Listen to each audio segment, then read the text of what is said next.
Good morning,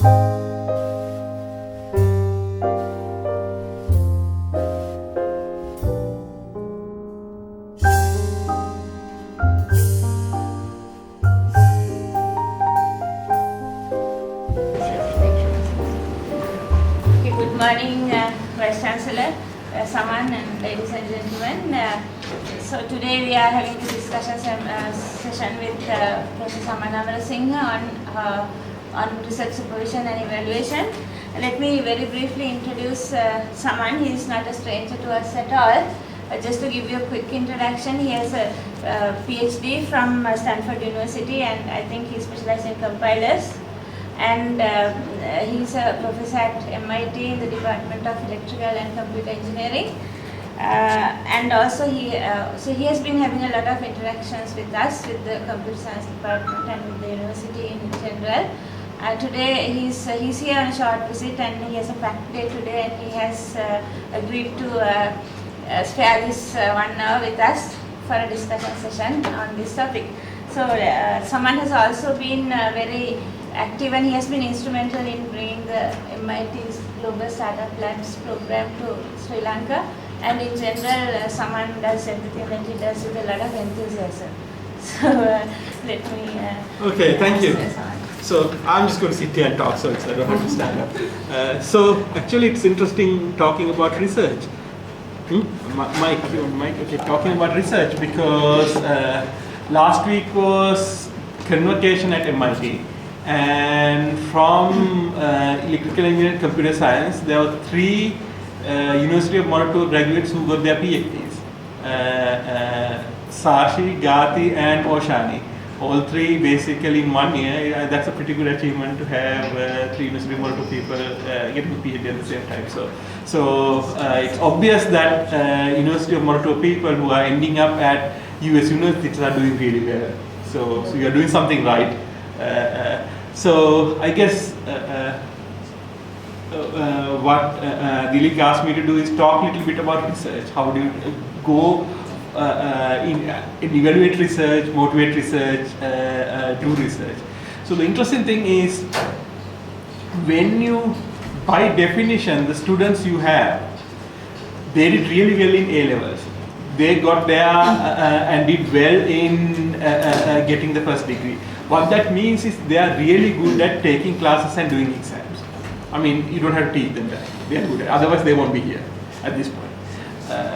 So if you look at doing exam or doing a project, you know that the problem you have been asked has a solution. Because otherwise it won't be asked in the exam in there. So you know there's a solution.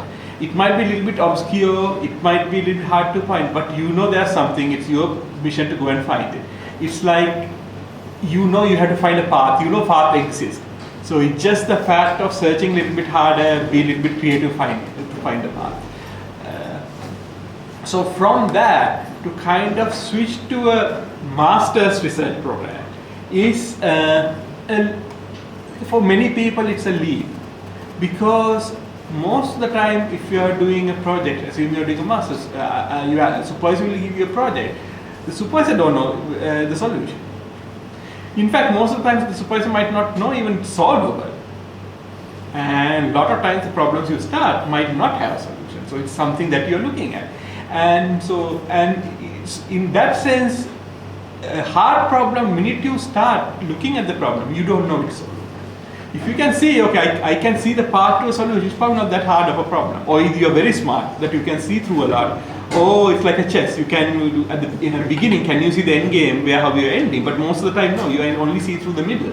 And a good student can see through few more steps deeper, but in most good problems, you are not going to see through the end game.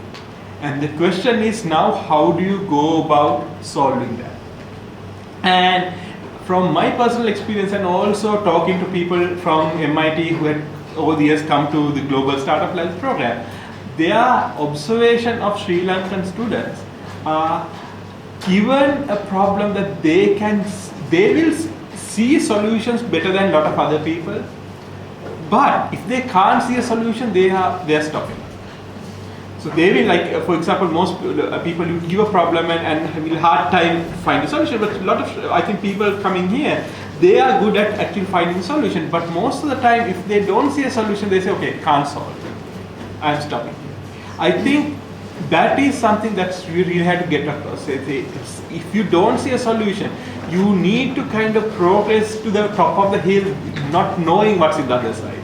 And that's a really scary part. And part of that is also that have the courage to fail and also fail fast. I think we are used to always succeed. Okay? In research, you can't always succeed. If you are 100% successful, either you're not pushing yourself. And the thing is, how do you fail? But also, it's not about failure to be failure. It's basically finding things, fail fast, and recovering out of that. And I think that is a very interesting thing you have to learn. And unfortunately, it's not in Sri Lankan culture about failure. Failure is not considered a good thing. And if you go to Silicon Valley, one of the biggest things people say why Silicon Valley is so successful is failure is empowered, failure is appreciated. And how do you get to that point? How do you start a project where you know that you might not know the solution at this point, but you still have to make progress. You might see the solution might be in that end. How do you go there? And then also identify when you at certain point whether that path is not good and change paths in there. I mean, this is interesting thing about research is it's very flexible. If you go to a company and somebody told you, okay, build something, you have to build that thing. In research, one of my colleagues, Charles Lyserson, said, research is great because you find a problem. If you solve the problem, if you can't solve the problem, you change the problem. There's nothing saying I have solved problem. You find a better, sometimes if the problem is too easy, change the problem. If the problem is too hard, you make it easier. You can solve some problem. There's no a problem to solve. And part of research is also to know that when to change the problems. And a good researcher sometimes can pivot really fast. This is what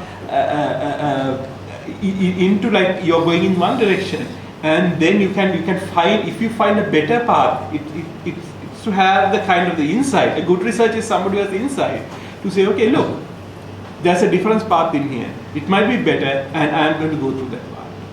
And I think that's a sign of a good research. I mean, I will give you an example in something I was working on.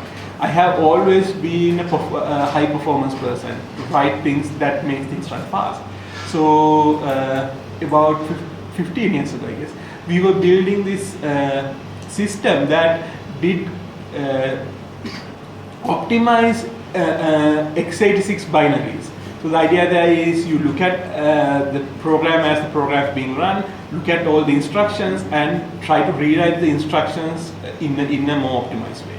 And so we built this entire system. It was a very complicated system. It took about a year to get it all working. But we found it was very hard to optimize because anytime we tried to change the program, we may have to make assumptions.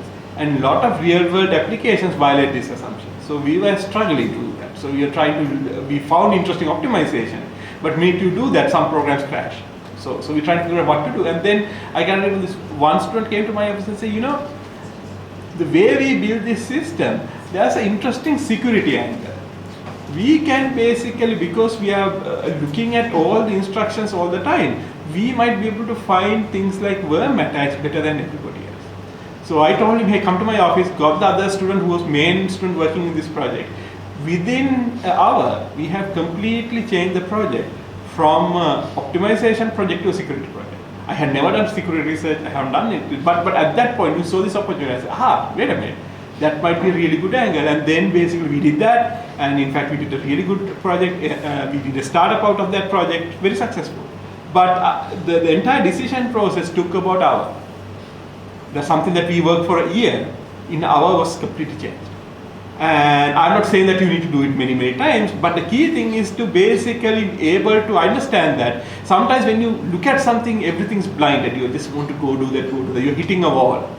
And idea is to figure that one out and turn is very important. And also, a lot of times if you're hitting a wall, to say no, okay, I have to step back, and turning is very important. So kind of that, how do you deal with failure? How do you minimize failure? Appreciate that is very important, and also not to be paralyzed because scared of failure.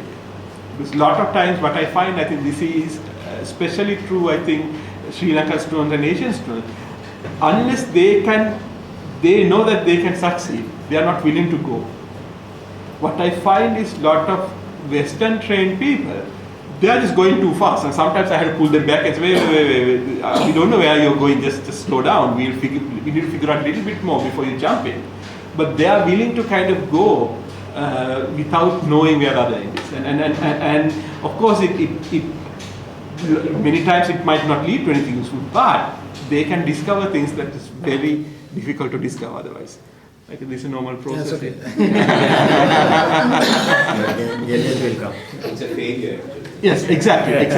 So we have a lot of failures around that. We need to instead of being upset at it, embrace it, I guess. So Works engineer here inside, I think. So that's, if you look at, I will tell a little bit about evaluation side here. Actually, no. Let me switch in there. So in masters, basically it's about. Okay. In masters, it's mainly about how to basically start doing projects that you don't know the end game, and how to plan it, how to get into something you don't understand at the end, and going doing that. And most of the time, when there's masters research, the big project, big picture, what you want to solve is something I will give the students. I will discuss with them, most of the time look at their interests. And nice thing about place like MIT is a lot of students we get, they're already experts in some area. Most of them know something that more than I do.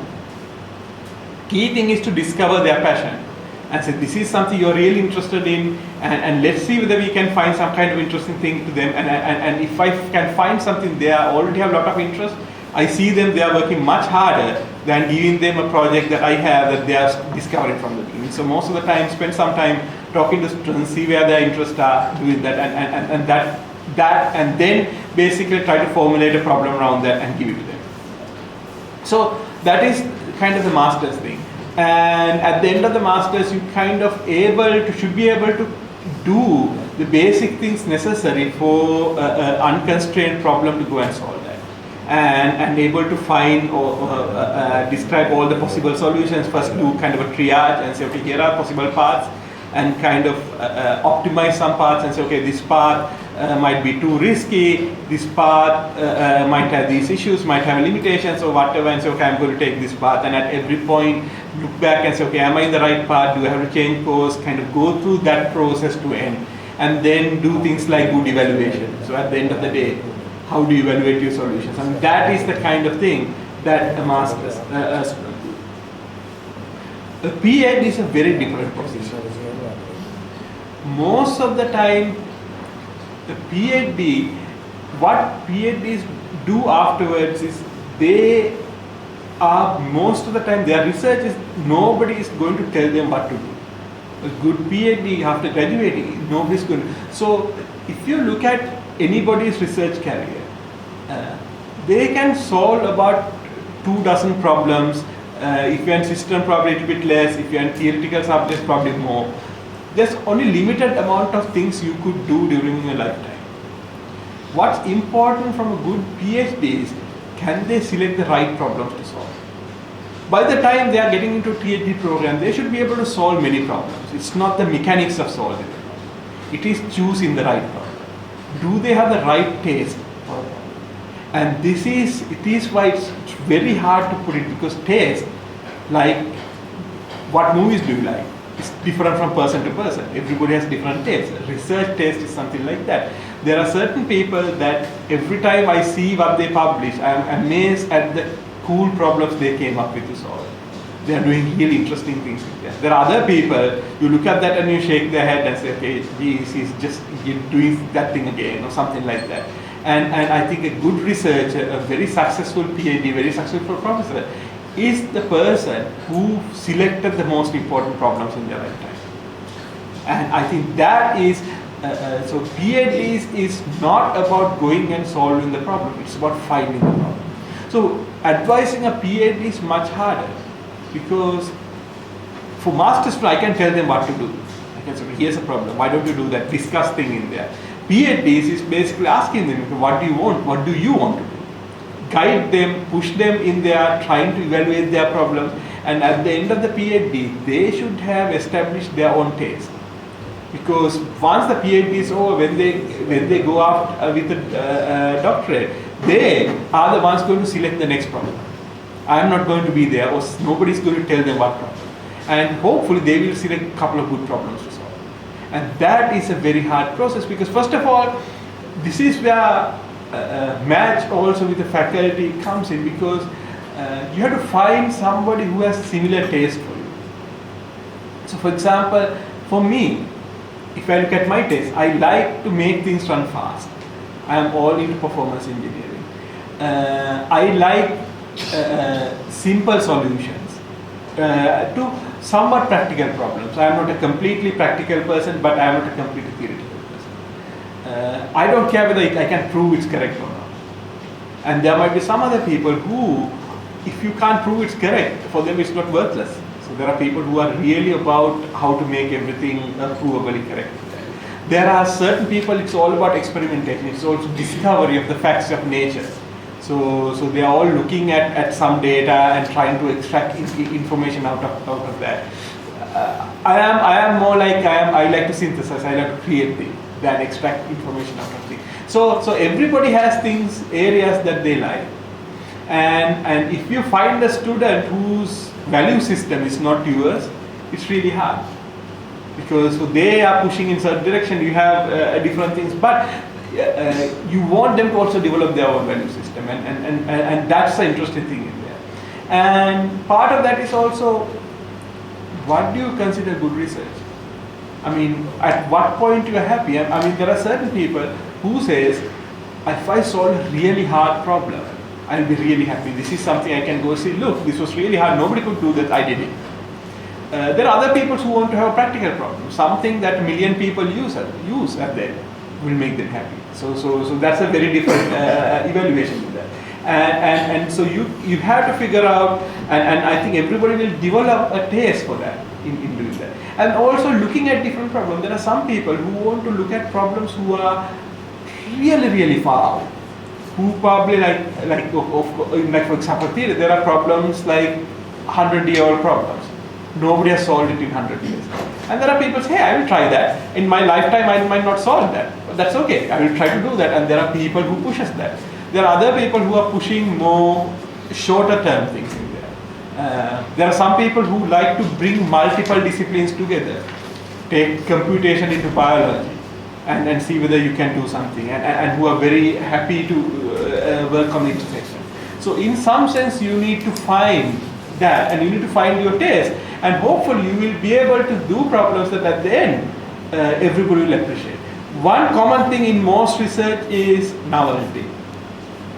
It's in most of the time, if you are a researcher, if you what you do is something build upon somebody else's work, or something that previously have done is not that well considered. What's considered new, what's considered highly are some very early stuff that nobody had done before. So part of my stuff is also always look for area that nobody has worked before. So first of all, it's easy. I don't have to go to 100 publications trying to figure out where's my corner.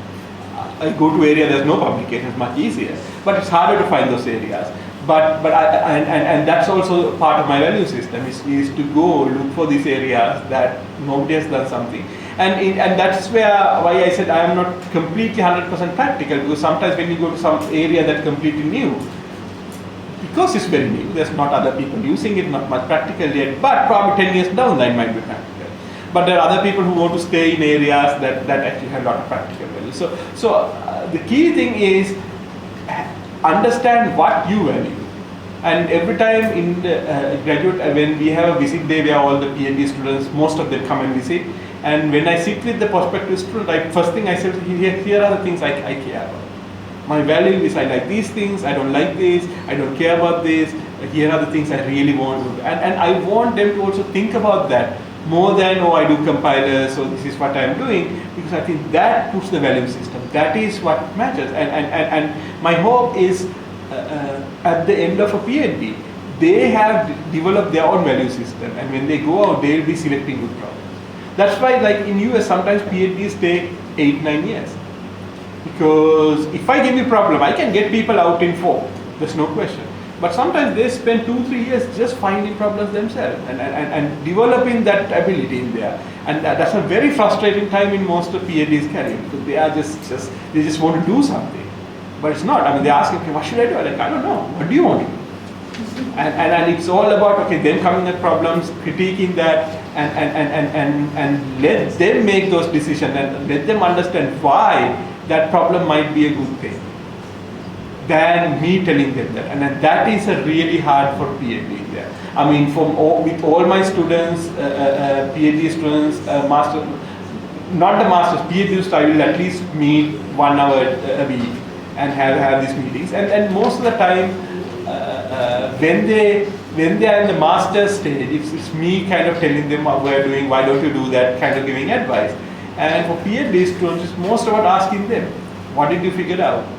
And why do you think is, if you want to change, why?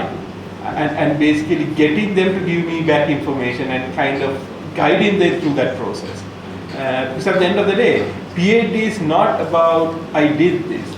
It's all about I have now set of skills that I can find the next big problem. I mean, I have seen this in a lot of people who come up with a really good PhD, and my question sometimes is, okay, whose problem was that? Your advisors or yours? And that's why I always try to look for projects that they have done 2-3 years after they graduate. So that tells them, have they become good PhDs or not? Because most of the time, an advisor with 20-30 years experience, a good person, can actually do really good problems. If you just saw that and it worked, you haven't become a good PhD. You can get a good, nice thesis, perhaps even get a really good job in there, but the next couple of career steps, they are not going to be that successful. Most successful PhDs are ones who actually fail a couple of times while they are doing that, because that gives you, in fact, I have seen that, I mean, at MIT, about 40% of the junior faculty don't get tenure. And these days about 60% we do a good job in hiring. And what I find is some people who didn't get tenure had really good PhDs. But if you dig deep, most of them perhaps got their first problem, it worked. So advisor gave them some ideas, they worked on it, it became really good, they came up and that became their PhD. They haven't had failures. And I think a better PhD is somebody who actually tried few things. When you look at publication, they have different types of publications. You know, they were trying something, it didn't go there, they changed the topic with something else.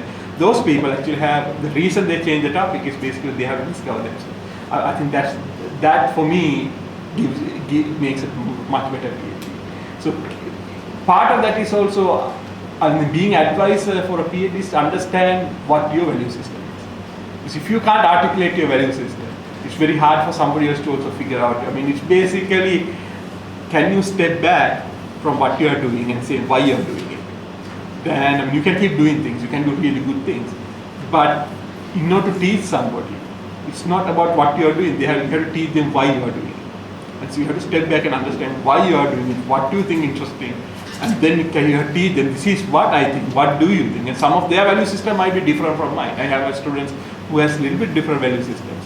Somewhat comparable, but some people who like to actually prove things, some people are a lot more practical getting things, some people like a lot more bigger data dealing with that. People have different value systems, but I also understand at the bigger picture, it's not day to day, here's the problem you're solving. And I think get to that point, it's kind of almost like a little bit more enlightenment in there, instead of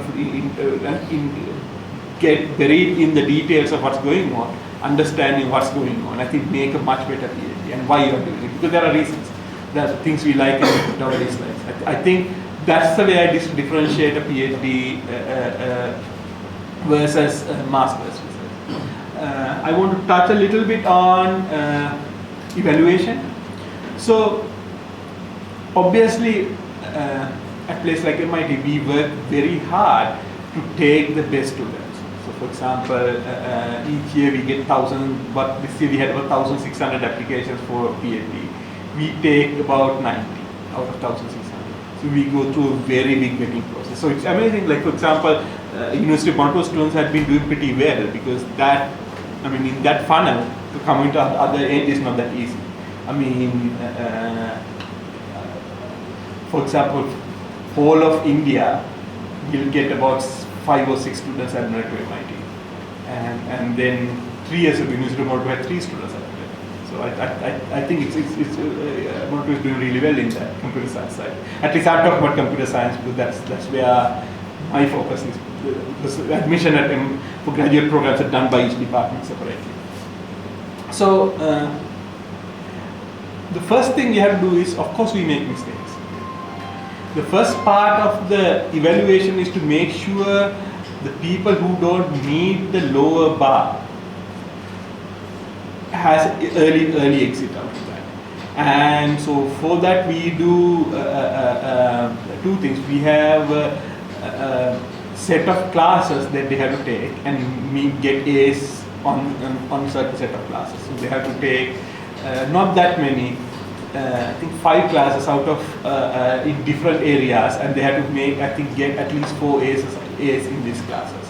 So if you are, I mean, that's the basic cut. So somebody who came, if you did a really bad job evaluating them, they are going to get cut from that end. Then the next thing is what you call research qualifier examination. So that they should do in first 2 years. They should take all these classes, be done with classes. Then after about 3rd year, what they have to do is, at that time they should be doing some research. Hopefully they are close to a publication. If it is a publication, it's easier. They need to go through a full cycle of doing research. What that means is they have to have a paper. That we have a committee of these days 2 people, 2 faculty, or 2 to 3 faculty appointed to do the what we call RQV. So for RQV you have to have a research paper, like a 8-page, 10-page research paper, and you have to give a talk, research talk.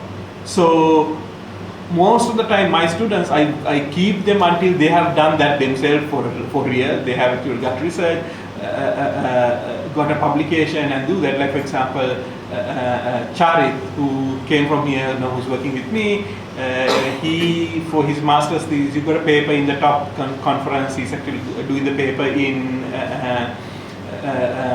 2 weeks, and he just, once he got the paper ready and there, he did that. Yeah, he went through that and presented that to that. So if you have students who haven't gone through a conference, presented, if they try to do it, it's hard on them, and those are the people who will fail a lot because they haven't gone through the experience. So the idea there is, at that point also, again, we are trying to give a bar. Is this person can write, can present, and most of the presentation is just a lot of question and answer. Can they actually intelligently answer questions? Can they actually stand up to the heat and answer the question? Do they and you will push them. So no, these things supposed to be a half an hour talk, sometimes go for 1.5 hours kind of exam, and that if you can't come across as confident to defend your work, present it clearly, and clearly written paper, that's a cutoff. So that's the next level of evaluation. Once you get through that, then it's not about getting rid of people who can't make it. At that point, more or less, we assume everybody who's there can do a good PhD. It's about setting the system in a way they will do the best possible PhD. So at that point, it's not a weeding out process. It's basically trying to get them to do the best PhD. So most of it is done through your committee, thesis committee. After you do RQV, you go formulate a thesis committee.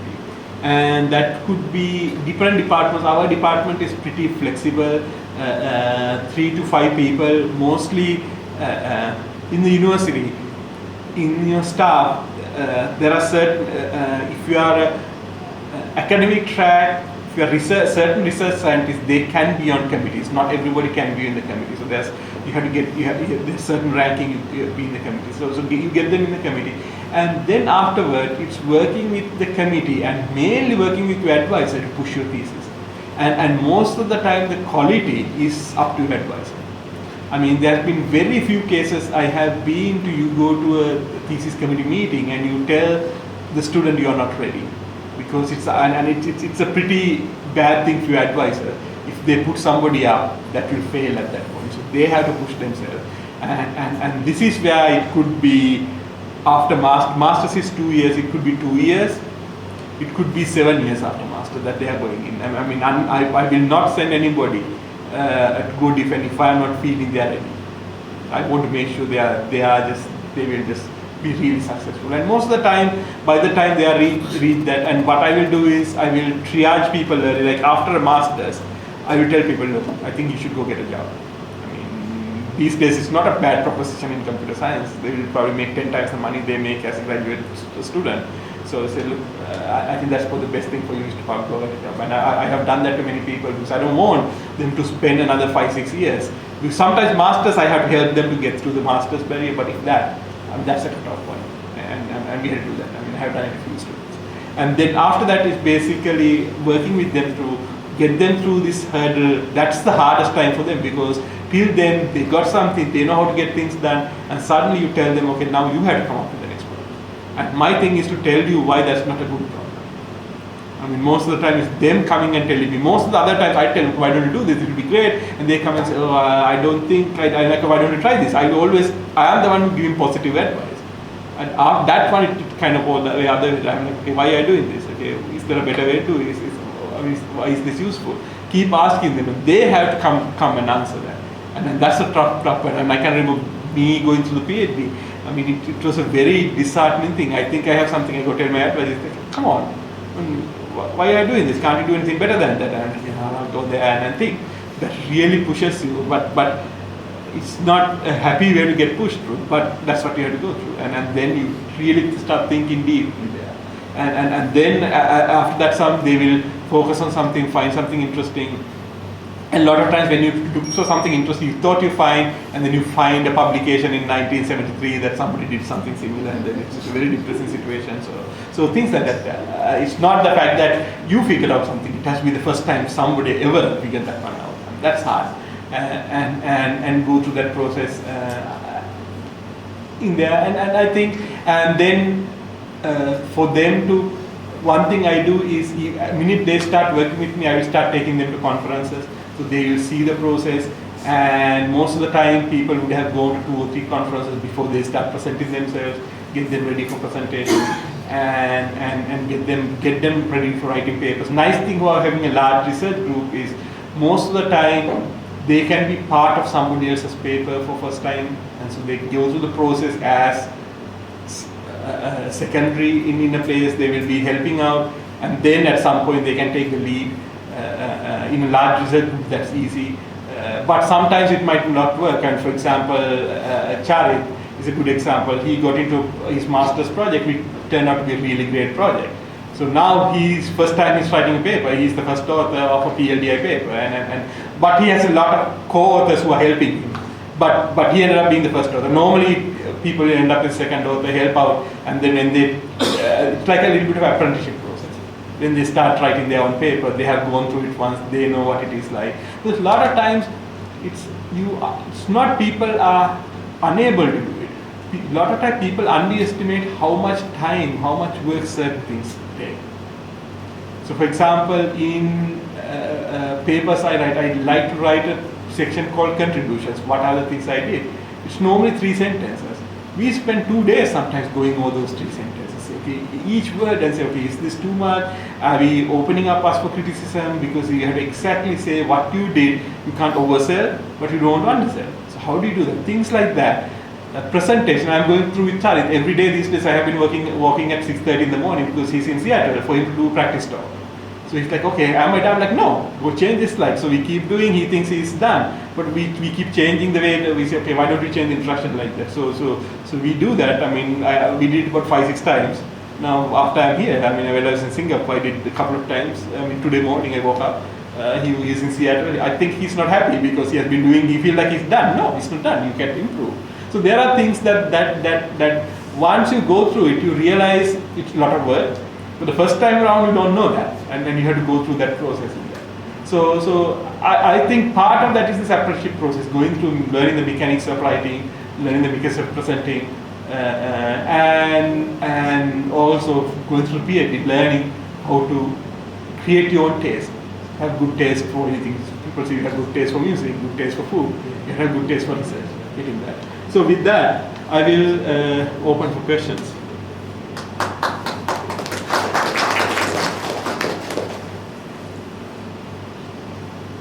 Saman, I just want to tell you that the Sri Lankan situation is completely different. Okay. We are born here at Moratuwa not to fail, as far as the research is concerned. Because even if you look at whatever the research grant that you get, it has very clearly mentioned transport you can spend exactly 40,000. If you spend 40,000 1 rupee, there is a question, there is audit query coming in. We are in an arena where everything has been very fixed. That is one thing. The second one is if you do something new, as you mentioned, and if you submit for even for the proposals, everybody says that this is not acceptable.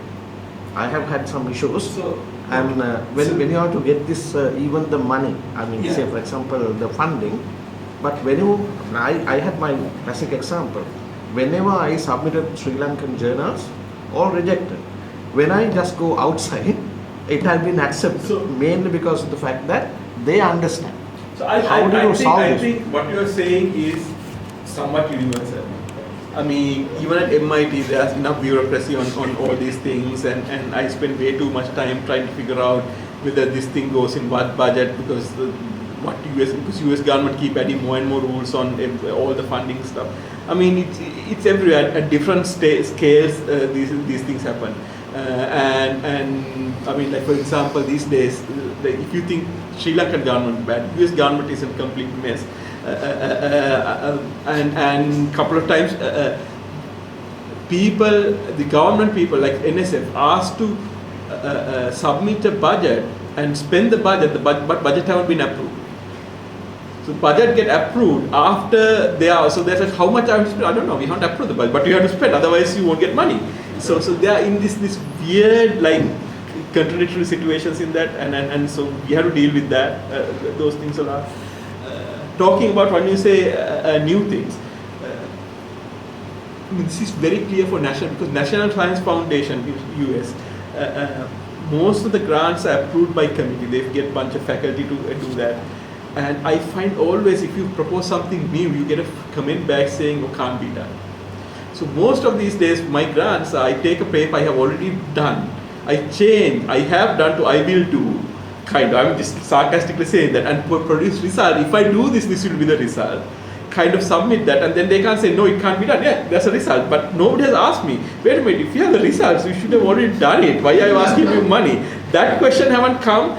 I'm just waiting for that, because that question I can't answer, because that's the only way. So you figure, I mean, all this, through this process, you figure out what works. And the thing about being academics is that they are pretty smart people, and they figured out ways around anything. You probably have to figure that one out. Anytime you put a rule, they figure out how to go around it. So I think funding situation, yes, it's not simple. There are a lot of issues all over the place in there. I don't think, and the part of that is, my thing about funding is I try very hard to isolate students from these issues. So a lot of times what we do, I mean, for us it's very hard, because every student costs me about $70,000 US. So I have to raise $70,000 US for each student, and there's no, university doesn't provide anything. I mean, I have to provide everything. Everything I do, if I travel, I have to raise money. I mean, if I'm here, I have to raise money for me to be here. Nobody's going to give me money in there. So except for my salary, even my salary for summer, I have to raise my money. If I don't raise money, I don't get paid in summer. So it is a tough situation. It's not that easy. But what I have done is, for funding, if you have enough things in the pipeline, you can kind of get funding for things you're almost done. And then the worry is you propose something crazy and it doesn't happen. And now you're funding, you say, I'm going to get this done, and I know it can't be done. And then it's very hard to deal with that, because then you have to do something similar, you know it's not the optimal solution. So if you know, you ask for funding that something you almost done, it's very easy to basically finish that, and then you have enough funding to do the next thing from that. So I kind of, because nobody's saying that you do exactly spend this money, do exactly the same thing. There's no, I mean, most of the time there's some freedom in there. But I mean, the publication side in there, look, I think University of Moratuwa is at the pace that it should become a world university. I mean, it has good students, good faculty. It's up to the point next time round when somebody mentioned good Asian universities, people talk about NUS, things like a couple of Korean universities and stuff like IITs. University of Moratuwa should be in that. What that means is you guys have to be outside visible. Okay, I mean that's critical. I mean, you have to have a visibility outside, and that's where you get the reputation with that.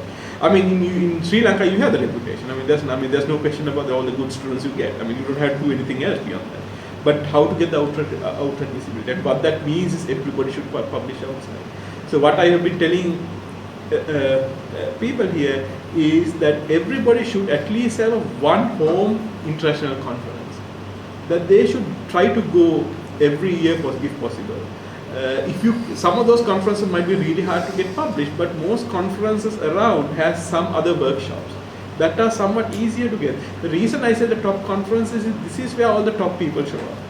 And most of the time those workshops, if I go to PLDI, I will go attend a workshop because I'm there. I go one day, attend a workshop. Whereas if there's a workshop somewhere else, I am not going to fly in for that workshop.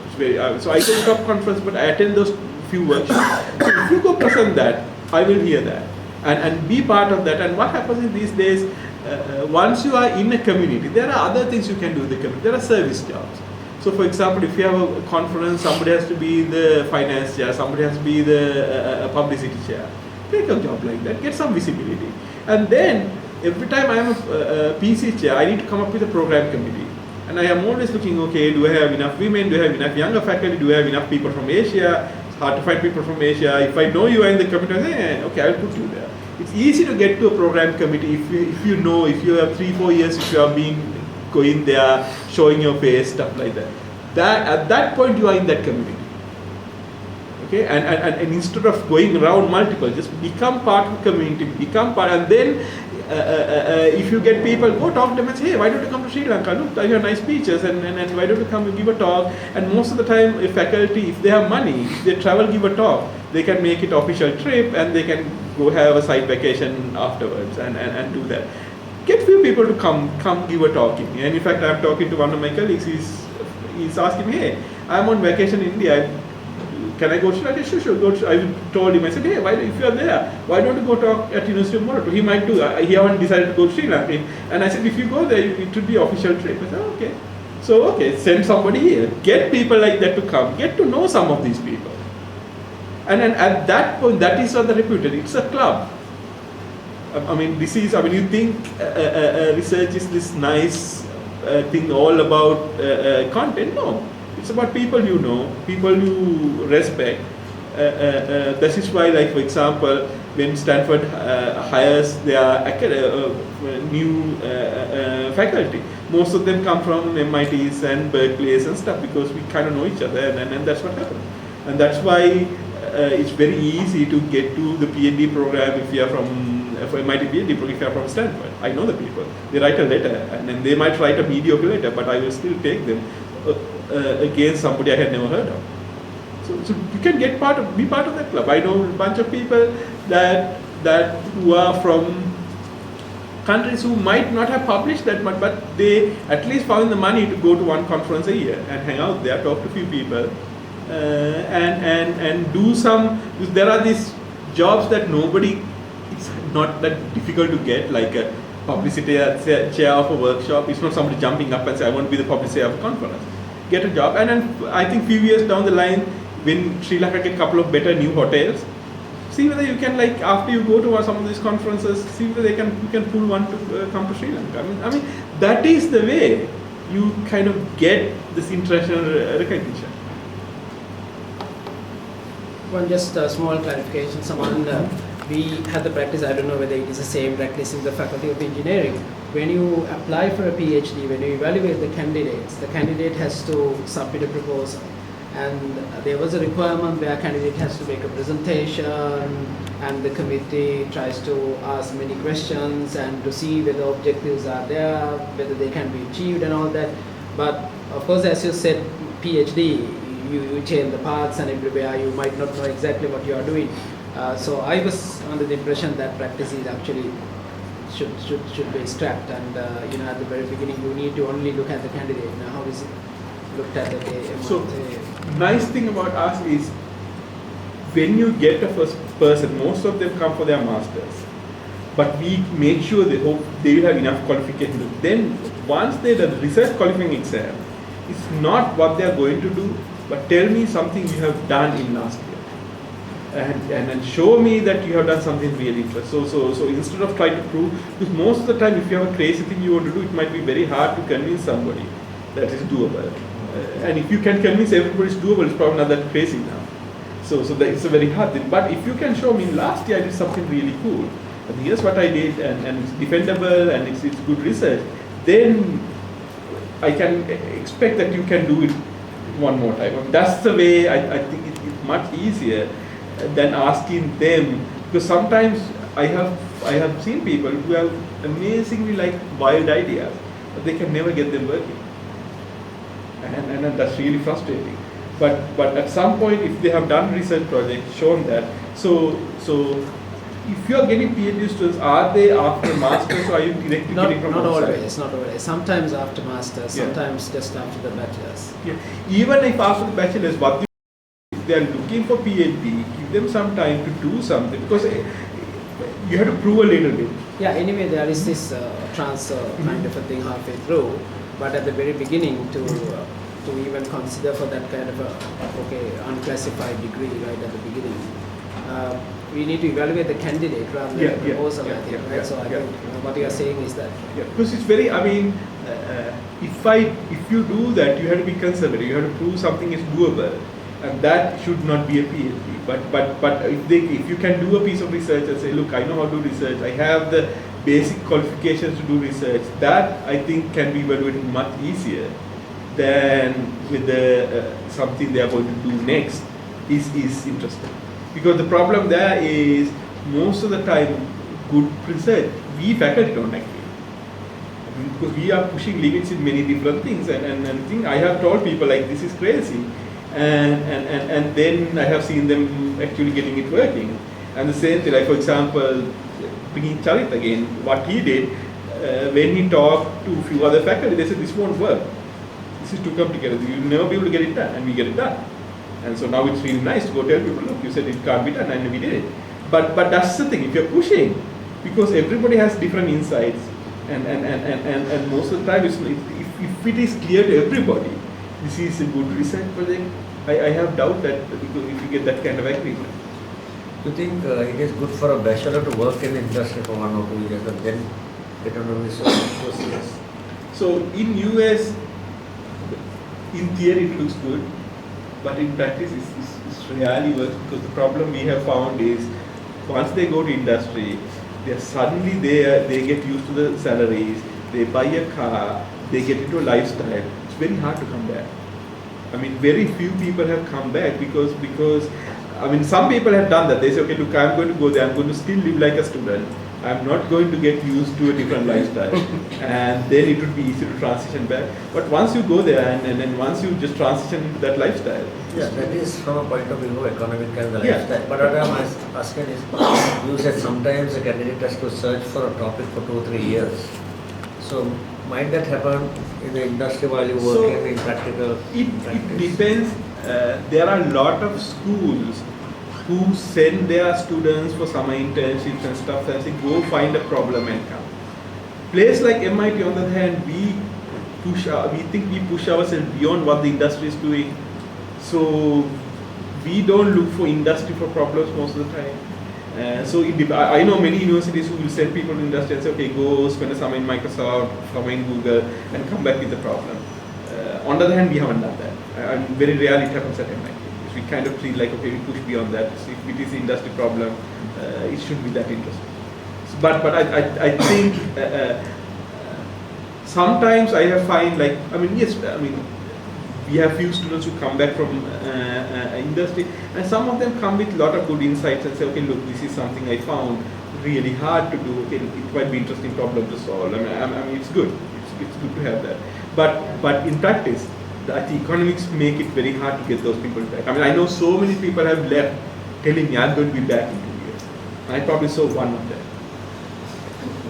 I probably had 100 people telling me I'll be back. Don't worry. I'm going to apply for Ph.D. I'll be coming back. No. I tell them immediately, like, no, I don't think I'm going to come back. So as a supervisor, you find out very soon that your student is much better in literature, at least in your area, and the field is changing so fast. So is this true for every supervisor, and how do you adapt it if it is true? So how do you deal with being on top of things? On top of things, and student usually becomes better than you are So in literature. basically, my thing about students is I want them to teach me. If I am doing literature, so I say, okay, go find it, tell me what you found. And most of the time, my PhD students, when they are looking for something, my meetings is like, okay, tell me what you read and explain to me, and I learned a lot from that. Key thing is place like MIT, you have to always be humble. There's no notion that I know better than them. They know that a lot of times when I say like, okay, look, let me go try to code, they say don't touch this because you're going to screw it up. We have it under control. I get that back from a lot of people when I try to go try to hack on something. I will do things inside, but they will give me the easy projects. Okay, Saman, why don't you try that? Because why? Because it's not too critical. So look, I know that. And that's the fun part. I feel like every day I am with a group of people, I will learn something. And if I am in a point that the people I get upset is if they can't tell me things. There have been a lot of students, like few students I would say, who come and when they say something, I can be very critical and they say, oh yeah, okay. If they say that too much, I know that person is not a good PhD student. Most of the big PhDs, I have had like screaming arguments going for hours with students. Because, that's the thing. I push, they push back, and at the end, the thing about PhD is they come as a student, they leave as a peer. Yes. Okay, and if they can't be your peer, they shouldn't be a PhD. A place like MIT, they will probably leave, they will become a professor at Stanford or something like that. They are going to be my peers. If I can't make them a peer, that's what, and a lot of these people will leave as peers, and a lot of them, when they graduate, they will be probably better at doing the current thing because they are on top of the game than even I am. So that's what it is. And if you think, since I am the seniority has no room in that. It's basically how on top of the game you are. You said the students can, they will fail and look for other topics and things like that. So in such situations, how does the university look at their progress? So one thing we have is we have a yearly review. So what happens every year, we have this web portal thing. The student go and write a paragraph what you did last year, and the faculty has to write, the advisor has to write a paragraph saying, okay, where you think the student is. And then we have 2 lunches. By the way, MIT, the only way you get faculty to meeting is provide their food. So we have 2 lunches in there that we will go through these students in there. And most students will be kind of, yeah, okay. And there will be few students that you will have a lot of discussions in that. And it's mainly discussion of the faculty. If they said, okay, yes, this person tried really hard and this is not working, but that's not their issue. Because we were pushing too hard on a problem that I don't think it's solvable, and now we are switching, that's acceptable. But if you keep happening it every year for 2 years, then the people will say, wait a minute, what's happening in there? And so a lot of times what I do is, since I have a large group, if somebody is struggling, in the phase they are looking for PhDs, I will basically get them to help others who are publishing. So for example, again, giving Charita's example because you know him, there was another student, Jeff, who finished his master's, who's looking for a PhD. So at some point, at the last 2 months, when Charit was trying to get it, I was like, just go help. So he got a paper. So he doesn't have a completely unproductive years. He is a second, third author on a couple of papers. So he is doing something, but I don't want him to be full time doing that. He spent 1 month helping Charit in there. So if you do that out of 12 months, but 2 months in helping with other projects, so doing some smaller things in there, so you make forward progress. And then I have one more student who's basically haven't done that much publication. I have like right now keep warning him. It's like, okay, look, next time I might not be able to defend you in front of other faculty. So you better get publication done. You should better, because what his problem is not that he is not intelligent. He is what I call a breadth first search guy. So every time you go try to solve something, he will find the next problem. Like, oh, this is it. Okay, let me go there. Let me stop that. And then he will get to a certain point in there, and I'm like, okay, we are ready. It's like, oh, I'm doing experiment. I found this the data set that has a very interesting problem. Okay, I'm going to spend time. I'm like, come on, finish this. So he has about 8 things that kind of in different stages of completeness. So I'm telling like, look, stop that, finish that. Now again he changed just before I came. He was doing. His main thing was looking at hardware, data, error prone, how to compute from that, and then to get good performance, he was running this program, and he realized these days DRAMs has these issues. Now he's changing to a DRAM program. I'm like, geez, okay, what are you doing? And so hopefully he will get at least one publication out of one something. And then I'm worried that next time I go in front of faculty, I will have to say, look, he tried, like he has 8 problems he's working on, and people ask him, are you crazy? Why are you letting him do that? So you have to keep on funding the student also while he's So it's the thing that's happened these days for me is there are few very interesting projects that I have 1 or 2 students work on, and for them, those I have gotten funding, and then I keep other people funded through that going on. And also again, I had these 2 projects that are basically done. I just got an NSF grant for those 2 projects. I mean, the students are gone, and I probably put a 1 master's to do a few more things, but that will fund my next projects as well. So when a PhD graduates, what are the traits that he must have? You mentioned one, that he must be able to find the right problem. So what are the other traits in the current world that they must have? I mean, most of the time somebody graduates from MIT, I mean, they have to be a peer in there. I mean, they have to be able to, I mean, part of being a PhD is you are doing your own thing.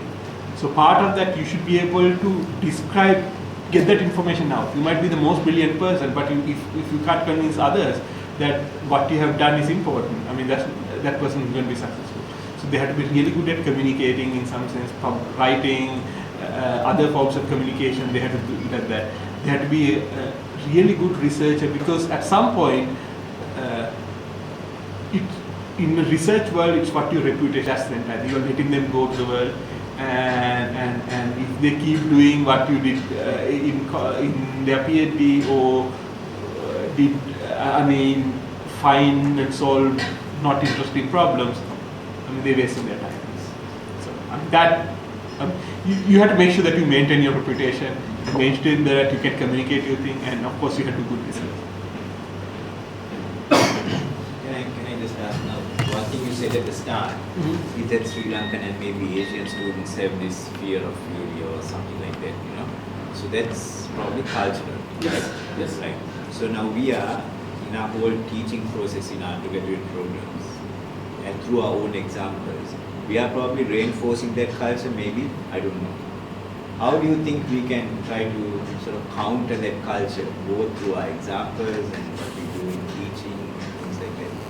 I mean, part of the US system is continuous evaluation. That has lot of room to fail and recover. So for example, the one of the class I teach, performance engineering class, my projects I grade it twice. I say submit a beta version, and we will grade the beta version. It gets half the points, and then I will let them look at everybody else's solutions, because the way you get performance is do these clever hacks. If you miss the cleverness, you don't get the thing. And you can say, oops, I missed it and go on. But I said, no, okay, the second time you can look at what other people have done, get inspired by that, and then re-implement it again. So give them a chance to kind of, okay, fail and recover. So it's not like you have to get right every. The way I said it's okay. If you are in medicine, if you are a surgeon, you have no room for error. If you do something wrong, somebody's dying. If you are an airline pilot, you have no room for error. A computer scientist, there's enough room for error. You can redo that. I mean, stuff like this. So you can relearn. So at that point, give them processes where, okay, at some point they might not do well, but they have room to recover out of that. And I think that's very important to have. And in continuous evaluation it can, because it's not like, okay, the first exam you might do really badly, but that's not the end of it. So you can say, okay, look, if you do these things, you can recover. And I think with that feel for a lot of people, give them the kind of the ability to know that because what happens is if you are like airline pilot, you are spending a lot of time to make sure nothing goes wrong. I think this is the final exam, in simple. You're working so hard to basically get everything, so make sure that in one try you have the final exam, you do okay. But if you are doing all this continuous assessment, people are not putting that much time into anything. Because they are trying, I mean, they are at the edge. They know once in a while they will fall, but they know that they can recover. So, I mean, that mentality is there. I mean, that's just a technique. No? Yeah. It's just a technique. I mean, I think it runs probably deeper than that. No? It's a cultural thing. Yes. I mean, you're coming from a system in the US where you yourselves are very carefully sort of evaluated, no? Yeah, and the staff. Yeah. I mean, I don't know, maybe we don't have that very much here. I mean, so maybe we ourselves haven't learned to, fail, we haven't learned to be judged, perhaps, So, I mean, I think when you give an answer, I think, right through your talk, I mean, you were talking a lot about the US culture and in fact about MIT, right? I think, I don't know, I mean, when we try to absorb these things from here, I think some of these cultural things may be irritating against us. I agree, but I think the proof is people from here who have ended up in a system like US do really well. Right. So what that means is it's not impossible to get out of that mode and get and embrace that. There are some cultures that people have a very hard time coming and adjusting. They are too much in sleep. I don't think, for some reason, I think Sri Lankan culture, they are adventurous. Given a chance, they will adjust. I mean that is there. And in fact, the reason I keep coming to University of Moratuwa, I find the culture here is very much like very conducive. I mean, this is one place I go, and if I give a talk, I get a lot of hard questions. I mean, I was at the off-site on Saturday. It's amazing. Everybody's like shouting at everybody, asking questions. I mean, it's not very. I mean, people are ready to like confront, question, stuff like that. I mean, that attitude is there in some sense. So I think. I mean, this is. Many other universities in Sri Lanka and Asia don't have that. You go there, you get treated like a king. You think, I mean, there's very much of a hierarchy in there. That's no fun. I mean, you want to be confronted. If you say something, you should be said like, why did you say that? I mean, that is. I mean, I think Moratuwa has that. I mean, it's great, and I think it shows in the students too. That's why I think it's easy for them to come and basically adapt to that. And I think the key thing is to figure out how to push more of that. I think I don't know too much because for me it's observation. I didn't have to do it because I end up in a culture that it's the part of the culture, so I don't have to change the culture. But I think it would be interesting to understand that practice there and places put things into practice. I don't know exactly how, because I'm not a sociologist or somebody like that. Figure out what are the things you can do to kind of get people out of their comfort zones. I think even the cultural things that CSE do, get students to present and stuff like that, put them out of comfort zones that they are not first time, they have to show vulnerability. I think it's a very good way, because minute you go, you're not going to be the best. You're put in situation and everybody will see that you're not the best.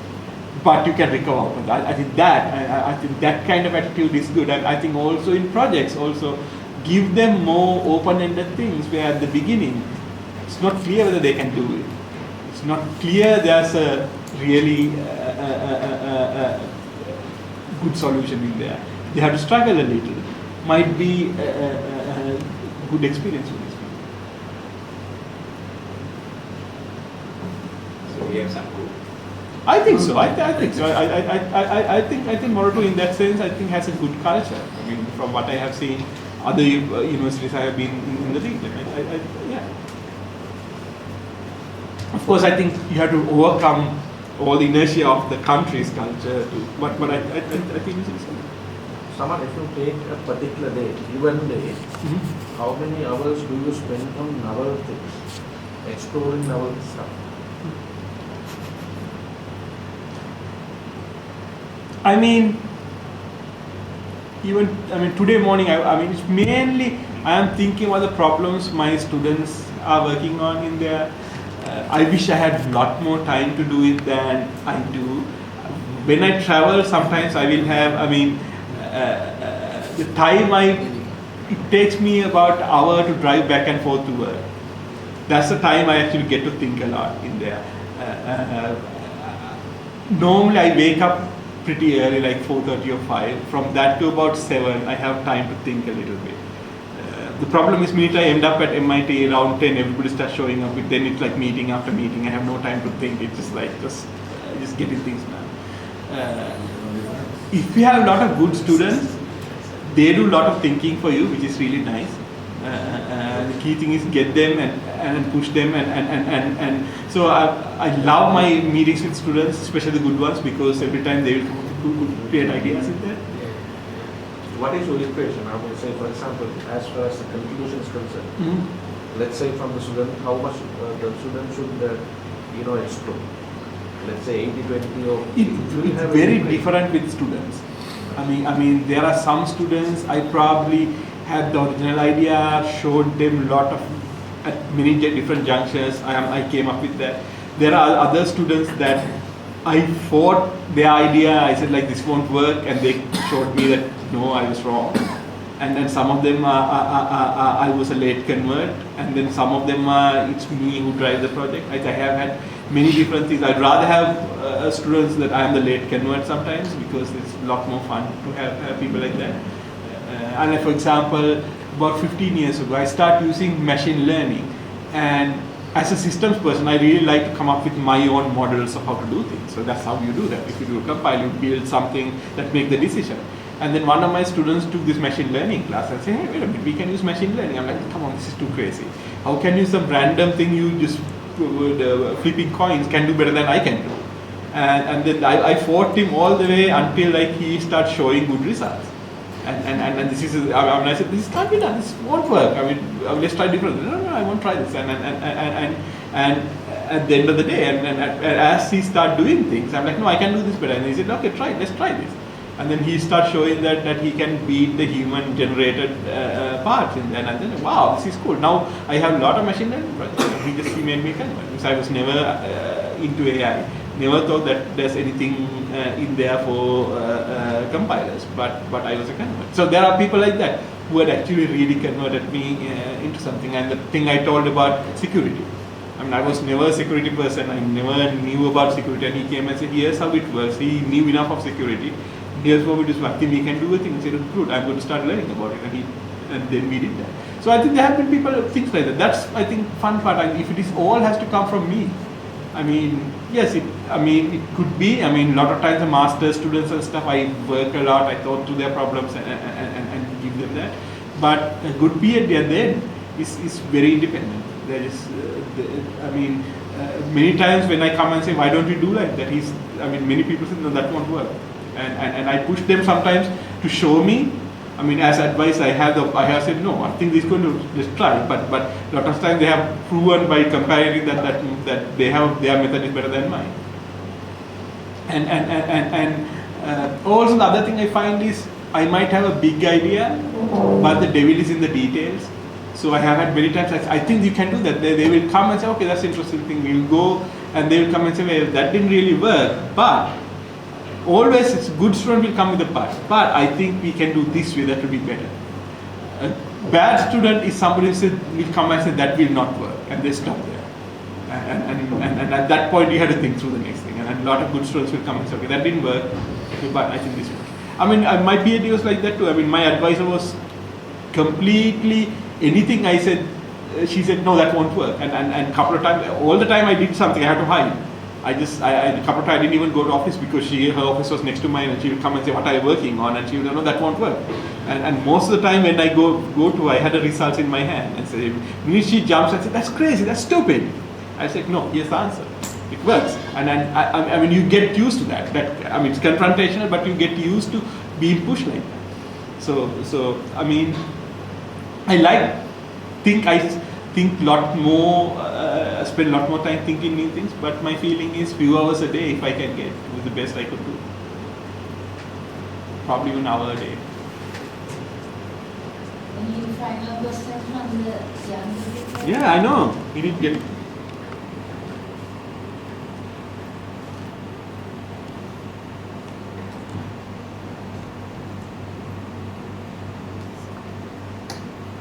No questions? Yeah.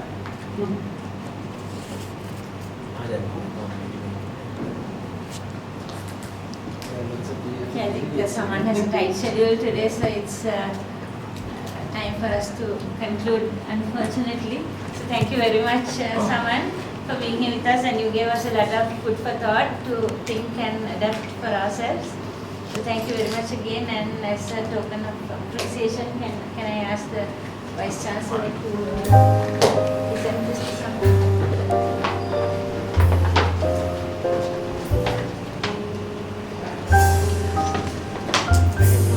Thank you. Thank you, and also thank you to Ranga for being on my standing there. Vision person. If you don't have a Train the field.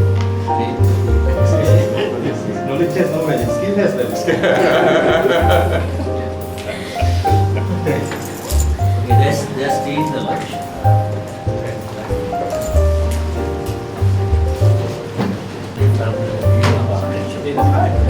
You were there in the hotel.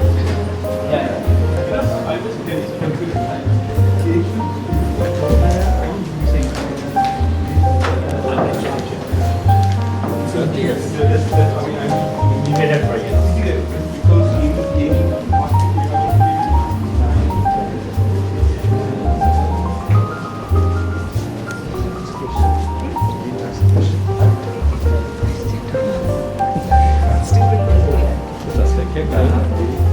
Use interface design करा computer use interface design करा